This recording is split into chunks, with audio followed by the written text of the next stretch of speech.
money loves me. I am a magnet to money. I now have more than I need. I am a magnet to money. Money loves me. I am a magnet to money. I now have more than I need. I am a magnet to money. Money loves me. I am a magnet to money. I now have more than I need. I am a magnet to money. Money loves me. All right. Now what I want you to do is put your name after money loves. Sing out your name. Everybody, I want to hear you. Here we go. I am a magnet to money. I now have more than I need. I am a magnet to money. Money loves. What's your name? I am a magnet to money. I now have more than I need. I am a magnet to money. Money loves. That's right. I am a magnet to money. I now have more than I need. I am a magnet to money. Money loves me. Money loves me.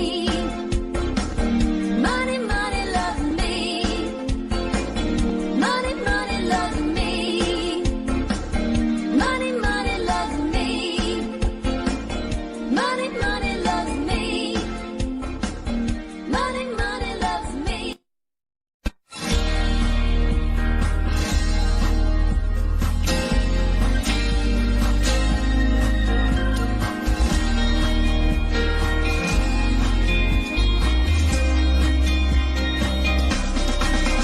There's a secret to success.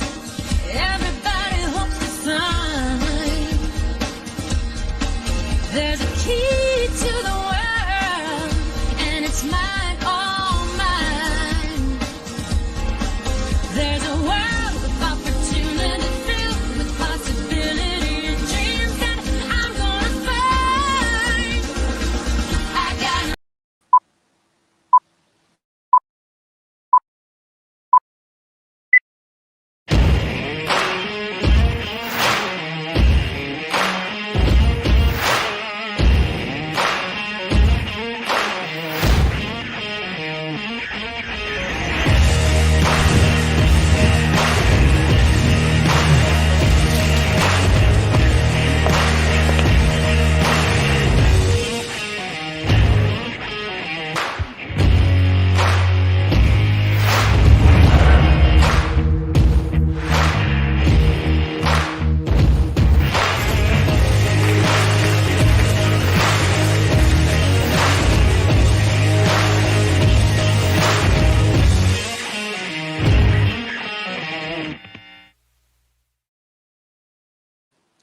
Hai, apa khabar semua? Assalamualaikum. Ah, ya Allah, tiba-tiba tergamam pula.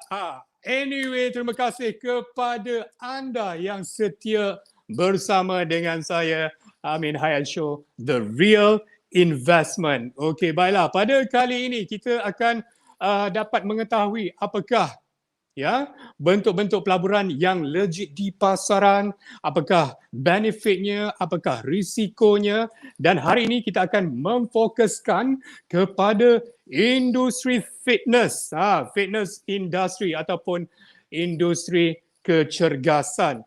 Tetapi sebelum itu saya ingin mewar-warkan kepada anda, sekiranya anda ada pertanyaan, okey, boleh letak di ruangan komen ini ataupun boleh scan sahaja QR code yang akan tertera di skrin anda. Kami akan menghubungi anda selepas ini. Baiklah, jangan lupa share, like dan juga komen Amin Hayat Show, Facebook dan juga YouTube. Dan buat demikian di High Flyer Asia juga ya. Okey, saya nak berinteraksi dengan audience kita pada hari ini. Apa khabar Mr. Allen? Hi. How are you? Remy, Muhammad Faizul, our brother Lim Casey. Hi, how are you? Okay, Wan Azrul Hisham. Selamat tengah hari. Okay, baiklah, untuk makluman kepada anda, Amin Hayat Show, The Real Investment ini telah mendapat kerjasama daripada Insing Group, iaitu syarikat pelaburan daripada Pulau Pinang. Okey, untuk mendapatkan maklumat lanjut tentang Insing Group, kita sama-sama kita saksikan video ini.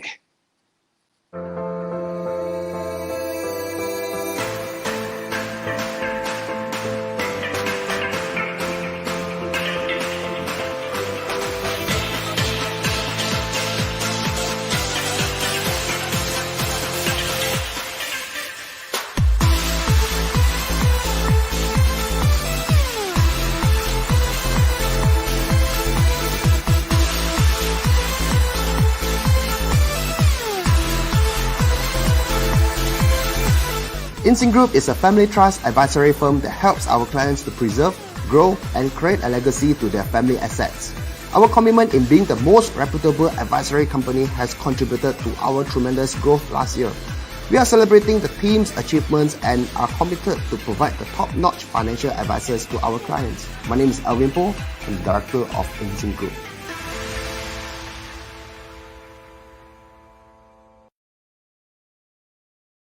Baiklah, itu dia sedikit sebanyak tentang Insing Group. Okey, pada kali ini, seperti mana yang saya kongsikan kepada anda, kita akan fokuskan kepada pelaburan dalam industri kecergasan ataupun fitness industry.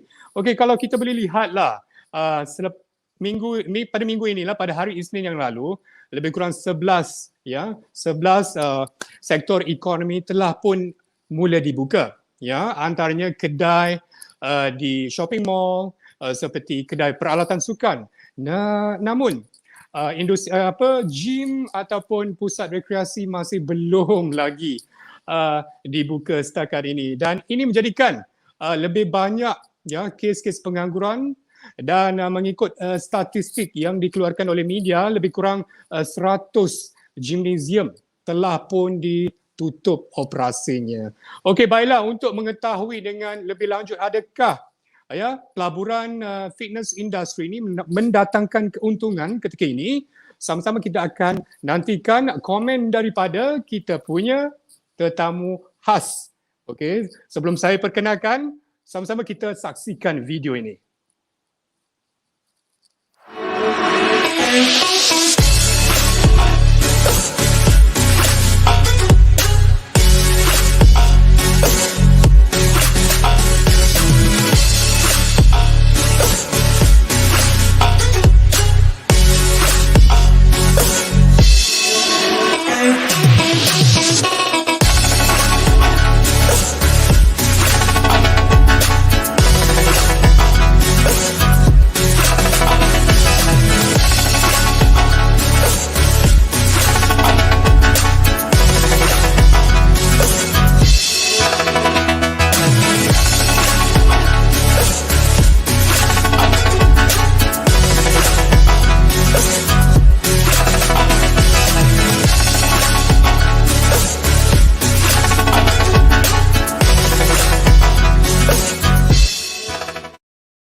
Okey, baiklah, tanpa membuangkan masa, saya ingin memperkenalkan kepada anda tetamu jemputan pada hari ini, iaitu CJ Lee, founder of Wellness Coventure Asia ataupun lebih dikenali sebagai Zoy Wellness. Hi, how are you CJ? Apa khabar? Hi, I'm very good. Hi everyone. Selamat petang.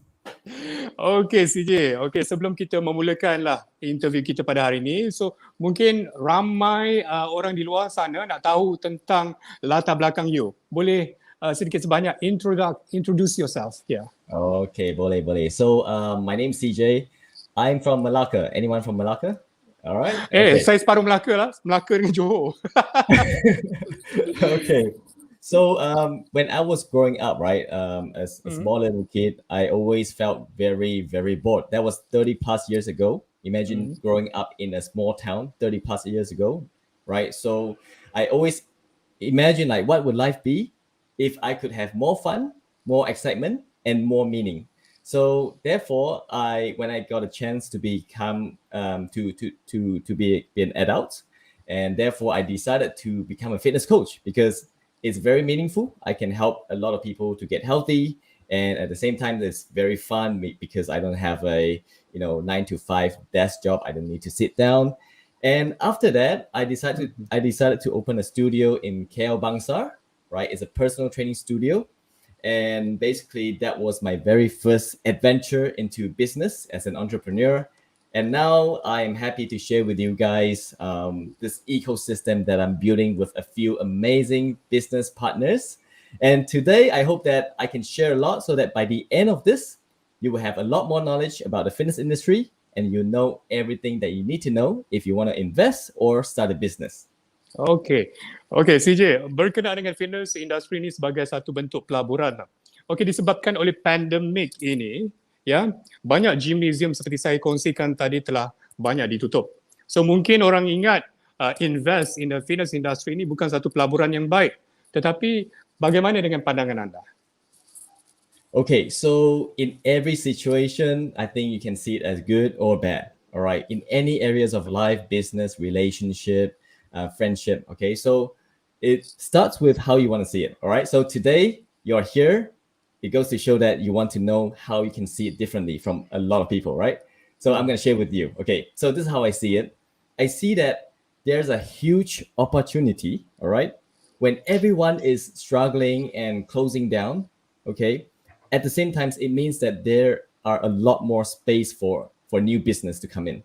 Okay, in the past, if you say 2019, you were to open something in the fitness industry, it's very tough.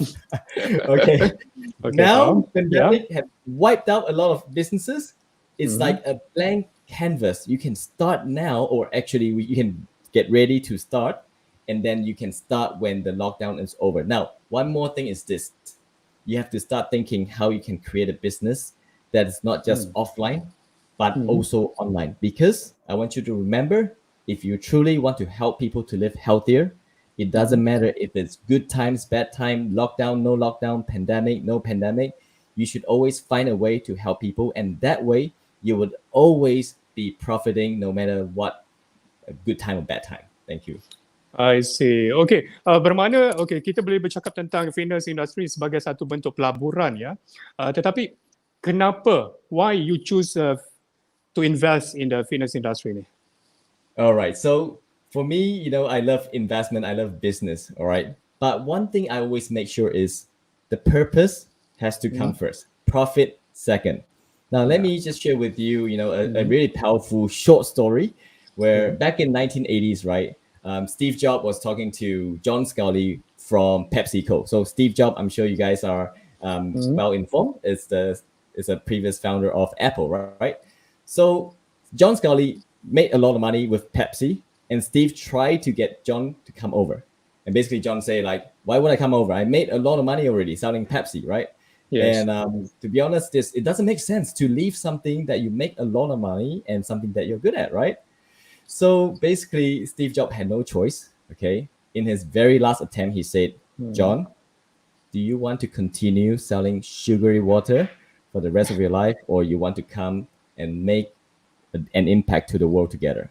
So that moment onwards, John decided to join Apple as their CEO. So I would say every time when you look into an investment, all right, you got to look at purpose first and profit second, because profit will always come if you're true to your purpose.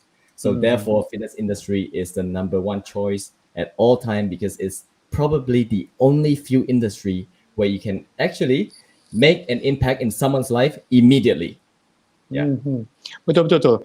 Saya bersetuju dengan CJ. Kita perlu melihat dari segi purpose, profit tu kemudian akan datang, ya. Jadi jangan tamak, jangan nak cepat aja mendapatkan keuntungan, kan? Betul. Sepatutnya kita dapat menyelesaikan masalah orang ramai. Betul. Okay, CJ. Antara risiko seperti mana yang saya kongsikan tadi, risiko terhadap industri fitness ni, seperti COVID-19. Antara risiko-risiko lain yang perlu diambil tahu oleh pelabur-pelabur yang akan mencuba berlabur dalam industri ini bagaimana? Apakah risiko lain? Okay, so in fitness industry, there are a lot of different kind of businesses, okay? But a lot of people try to do is they have a business model where the cost is very high. And also at the same times, the overheads monthly is killing them. And one more thing is the biggest mistake they make is they try to make everything cheap, right? They think cheap people will come. Cheap people will come. Volume, right? Volume, yes, betul. Yeah, so that's the biggest mistake, which you can now see, right? A lot of even big or small gyms, the ones that really charge very low, it's really a struggle. Just let me give you one example, right? If you look at Starbucks compared to a kopitiam coffee, right? Yes. There's still a lot of people buying Starbucks, right? It's crazy. And Starbucks are growing faster than any kopitiam in Malaysia, right? Actually, you know what? If you charge more, it doesn't mean that less people will come. In fact, if you charge more and provide good service, good value, that should be the focus if you were to invest in any business in the fitness industry. Oh, saya memang setujulah. Good service and good value itu yang paling penting lah, kan? So, orang ramai akan tetap mendapatkan, contoh macam Starbucks tadi kan, walaupun harga dia mahal, orang akan tetap datang beli sebab apa? Sebab value for money, ya, betul. Yes. Betul. So, CJ, apa pandangan you tentang how do you foresee fitness industry di Malaysia ini? Adakah dia boleh berkembang ataupun dia setakat macam tu saja? Okay, so when the pandemic is over, or when the world has to live with the so-called endemic means that coronavirus is always going to be there, just that everyone is vaccinated and everyone just live with it like a flu sometimes, right? So it's not going to kill people that much, right? Or maybe at most you just get sick and stay at home.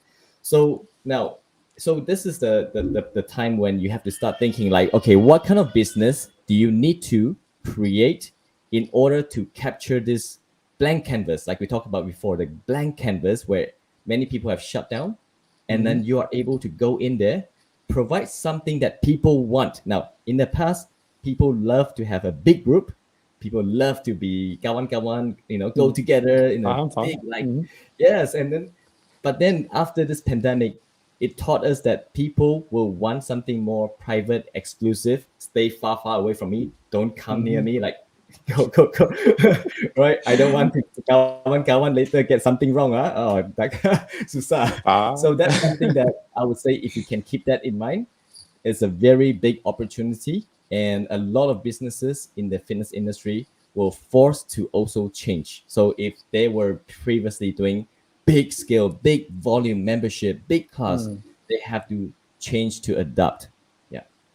Okay, saya difahamkan lah, saya mempunyai gymnasium di Bangsa tadi ada CJ ada kongsikan. So mungkin boleh kongsikan tentang kejayaan membuka gymnasium berkenaan dan apa sudah jadi sekarang ni. Yeah. Okay. Any updates? Yeah. Great. So I'll say just shortly before I share, what kind of success that was, and maybe I can give you a bit of backstory, okay, so that you guys know that it's always not what you see. It's also, a bit of the struggle behind, so that I hope to inspire all of you here to, to make your time worthwhile, to actually think about, hey, look, without struggle, there's no success. Okay, so basically, it was a tough thing to do for me, okay? Now, remember, I grew up in Malacca, right? All right, okay? Yeah. Never lived in KL in my life. Never even been to KL for more than 5 times in my life, because my dad would say, you want to go, you go yourself. So nobody took me. So at the most, my uncle took me there. So anyway, so in a place I didn't live in, I wasn't really visiting, right? It was a real struggle. At the same time, it was very, very tough to create a business without any business and marketing knowledge, because I was also a fitness coach, okay? So a fitness coach only knew 2 things: how to get abs and how to help other people get abs, right? Yeah. And business, man, it's tough. So basically, the first 3 months, it was horrible. I thought that if you have good location, if you have also good logo, good brand, okay, good website, if you have good looking staff, people will come, okay? But the first 3 months was, susah. Oh man, Okay, saya Okay, faham. so one thing that you guys need to learn is like, don't think that don't shop sendiri, okay? So you need to learn one thing, which is sales and marketing, okay? You need to learn sales and marketing. So to be honest, I'm so grateful that I have amazing people around me, and including Steve Wee. Steve Wee told me one thing to change everything. So he said, CJ, you need to follow up, okay? And then in the past, I always thought like, oh my God, I hate follow up, right? Follow up is tiring, right? So that was what made the difference. So after 6 months, and we finally hit 6 figures every Wow. single month ever since.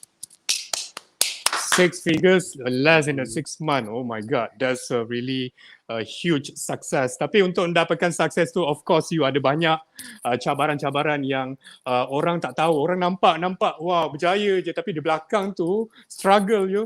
Orang tak berapa nampak. So, okay. Give you applause. Good job, bro. Okay, kita ada Thank you. pertanyaan daripada Irfan di sini.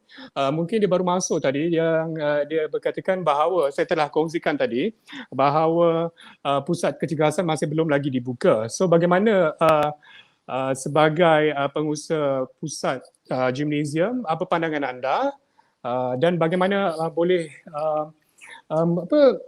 kedua-dua pihak yang mendapat solution daripada masalah ini? Okay, so by Irfan, okay, so Yeah. basically the question is, and what could be done better by all parties, right? By all parties, I believe that you're saying gym owners, politicians, maybe, right? Is that what you mean, in your opinion, to help survival? Okay, so let me just give you the answer based on what I can understand, okay? So, in your opinion, to help.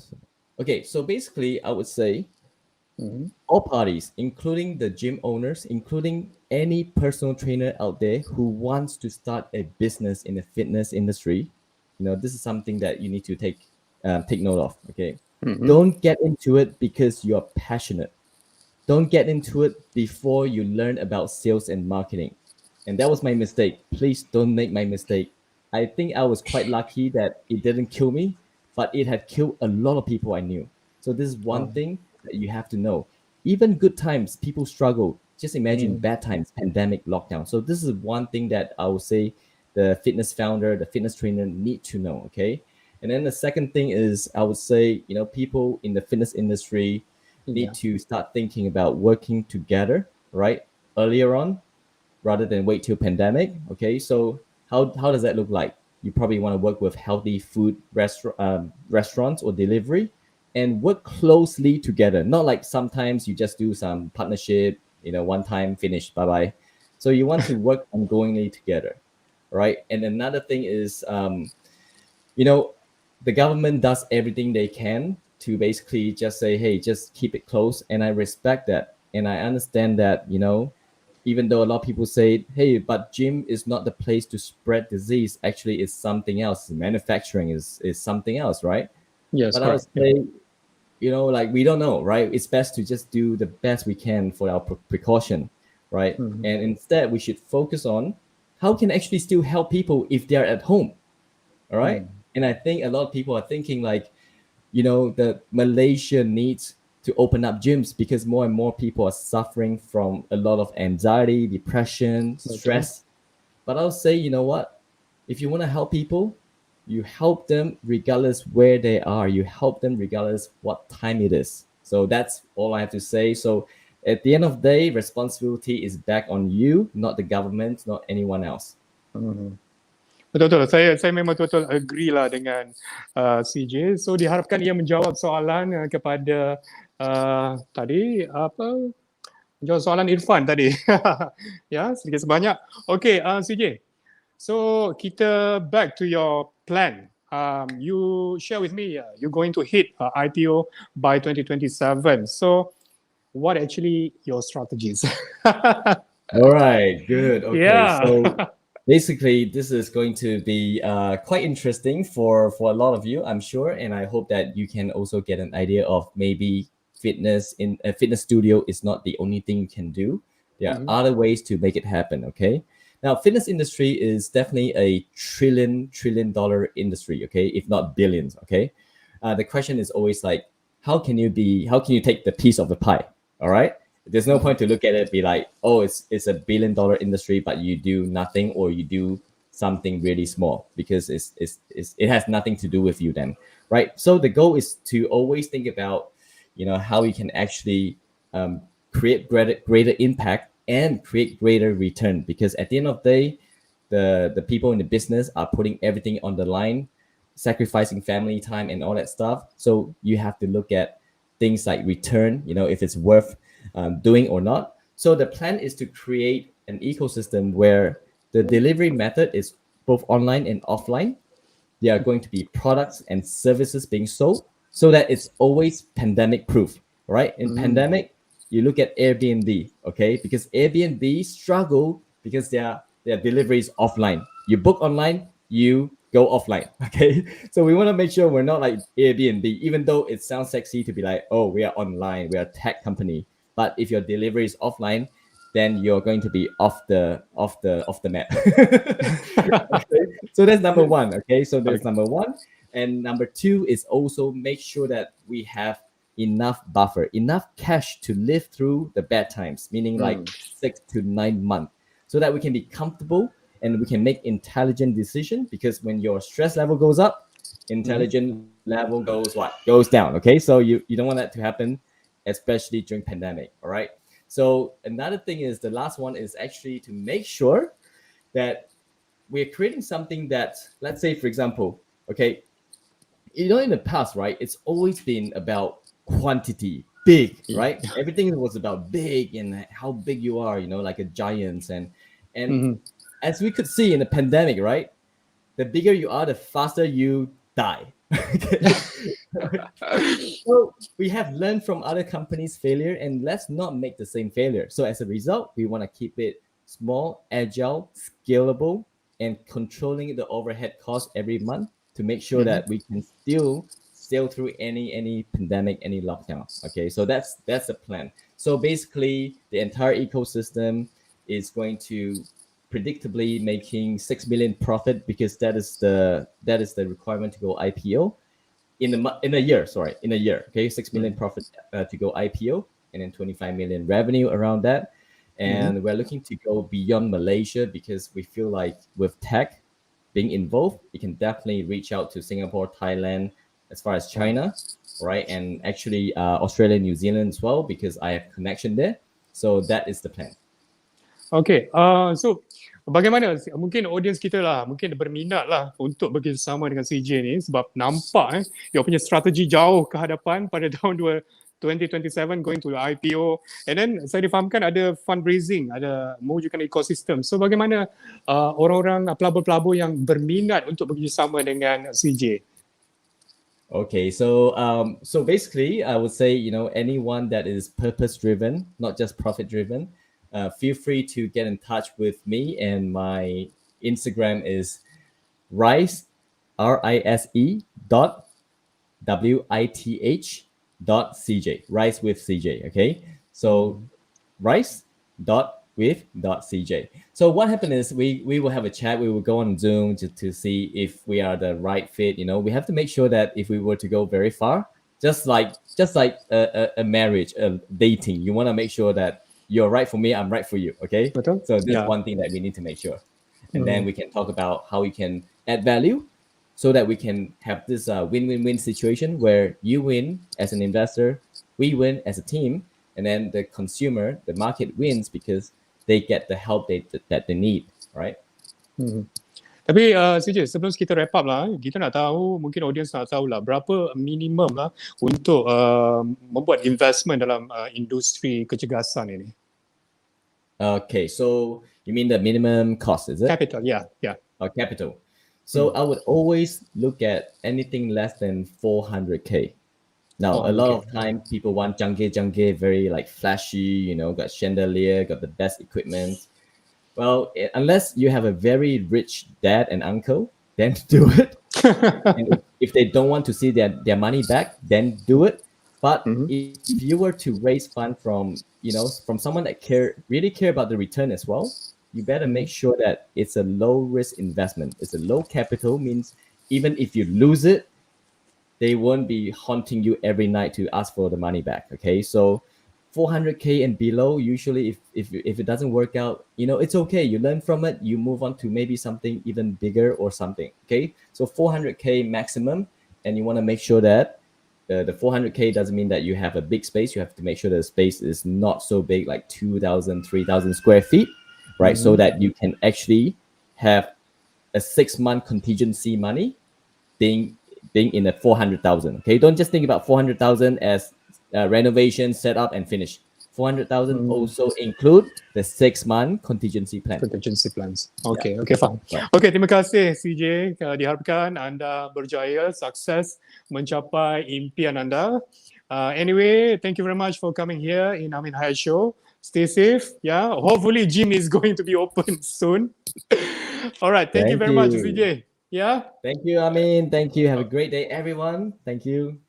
Okay, thank you. Okay, baiklah, itu dia perkongsian yang dapat dikongsikan oleh CJ Lee, iaitu daripada Wellness Coventure Asia ataupun lebih akan dikenali sebagai Zoe Wellness. Okay, nak tanya kepada anda suka makan kek tak? Okay, pernah dengar kek vanilla crepe? Okay, baiklah. Pada minggu hadapan, pada hari dan waktu yang sama, saya akan membawakan kepada anda founder Vanilla Crepe, iaitu Encik Nelson Liu yang akan berkongsikan tentang peluang pelaburan dalam F&B franchise. Okey, kepada anda yang berminat kepada industri food and beverage ini, boleh tune in Amin Hayat Show The Real Investment pada hari Khamis jam 1 tengah hari depan. Okey, baiklah, terima kasih kepada anda yang setia bersama dengan saya pada hari ini. Kita jumpa lagi. Assalamualaikum. Bye-bye.